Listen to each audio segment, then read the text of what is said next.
বন্ধুরা, good evening. আজকে আবার রেডি হয়ে গেছি বিয়ে বাড়ি যাবো বলে। আজকে একটু এইভাবে সাজলাম, কাপড়টা একটু পিনও করে নিয়েছি, যেহেতু ওর বাবা নেই, ছেলেটাকে মাঝে মাঝে হ্যান্ডেল করতে হবে, ধরতে হবে। আর মা যাচ্ছে আজকে আরেকটা বান্ধবীর বিয়ে, মানে যে বান্ধবীটা এর আগে এসেছিল ভিডিওতে দেখিয়েছিলাম তার বিয়ে হচ্ছে।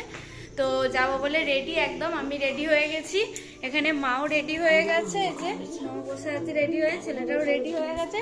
ও শুধু এখনো টুপিটা পরেনি, টুপিটা পরবে তাহলেই হয়ে যাবে। আর আমি এই যে এই কালারের শাড়িটা পরেছি, এটা একটু হালকা আছে, তো তার জন্য আমার মনে হলো যে এটাই ঠিক আছে, এটাতে ঠিকভাবে হ্যান্ডেল করা যাবে, ওই জন্য এটাই পরে নিলাম। আর এইভাবেই একটু টুকটাক সেজে নিয়েছি, আমি সাজতে সেরম পারি না। তো যাই হোক, কেমন লাগছে কমেন্টের মাধ্যমে জানিও বন্ধুরা। তো চলো টাটা, পরে দেখা হবে। তো সেজে গুজে বিয়ে বাড়ি চলে গেছি। এই যে বান্ধবী দাঁড়িয়ে আছে, ওর গুরুদেব এসছে আর কি।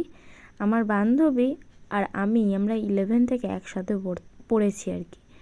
এবং কলেজে গিয়ে আমি আর ও সেম সাবজেক্ট নিয়ে একসঙ্গে মানে ক্লাসরুমে আর কি পড়াশোনা করেছি। তো সেই হিসেবে আমাদের বন্ধুত্বটা খুব গভীরই বলতে পারো। কিন্তু এখন সব কিছু সময় পরিস্থিতি অনুযায়ী পাল্টে গেছে, কারণ ও একটা আলাদা দিকে চলে গেছে, আমি একটা আলাদা দিকে চলে এসেছি। ও এখন কৃষ্ণ ভক্ত হয়ে গেছে আর কি একরকম। ও শান্তিপুরে ও বেশিরভাগ থাকে, যাতায়াত আছে, ওর গুরুদেবের বাড়ি।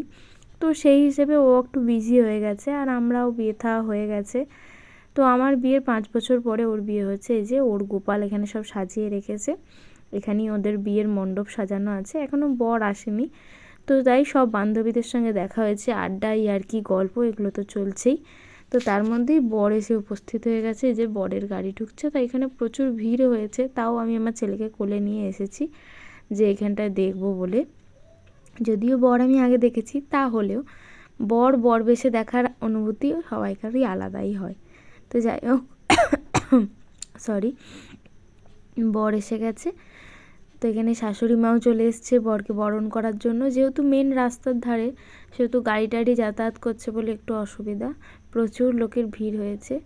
আর ভিডিওটা বেশ অনেক দিনকারই, মানে এখনকার ভিডিও নয়। আমি যে ডেটে ছাড়বো ভিডিওটা, সেই ডেটের অনেক আগে মানে বিয়ে হয়ে গেছে আর কি। কিন্তু নানান রকমের চাপে যাই হোক ভিডিও দেওয়া হয়নি। তো তোমরা কেমন আছো এই ভিডিওর কমেন্টে জানিও। আশা করি তোমরা ভালো আছো, আমরাও ভালো আছি। কিন্তু বেশ কয়েকদিন হলো বেশিরভাগই শর্টস ভিডিওই ছাড়া হচ্ছে। তো চলো এবার খাওয়া দাওয়াতে চলে যাওয়া যাক। একবারে টেবিলে বসে পড়েছি, নুন, লেবু, পাতা দিয়ে দিয়েছে, আমি আমার ছেলে দুজনা বসেছি। তো সঙ্গে প্রথমেই দিয়ে দিয়েছে কাটলেট, তার সঙ্গে সস, স্যালাড, এগুলো তো আছেই। এরপরে চলে এসেছে রুমালি রুটি, আর তার সঙ্গে হচ্ছে ডাল মাখানি। রুমালি রুটির সঙ্গে ডাল মাখানি জমে গেছে একদম। আমার ছেলে টুকটাক খাওয়া দাওয়া করছে আর কি, কিন্তু ওর গোটা চেয়ার চাই, এটা হচ্ছে ওর দাবি। তারপরে সাদা ভাত আর কাতলা মাছের দই কাতলা করেছিল, তারপরে রাইস, চিকেন কষা, আর এরপরে যা যা থাকে, চাটনি, পাঁপড়, মিষ্টি, সন্দেশ আর আইসক্রিম। এই সমস্ত কিছু খাওয়া দাওয়া সেরে আমরা আরেকটুখানি বসেছিলাম। ছেলেটা আইসক্রিমটা খাচ্ছিল, দাঁড়িয়ে দেখছিলাম। বিয়ে হতে এখনও অনেক দেরি আছে। তো চলো বন্ধুরা, আজকের মতো এটুকু।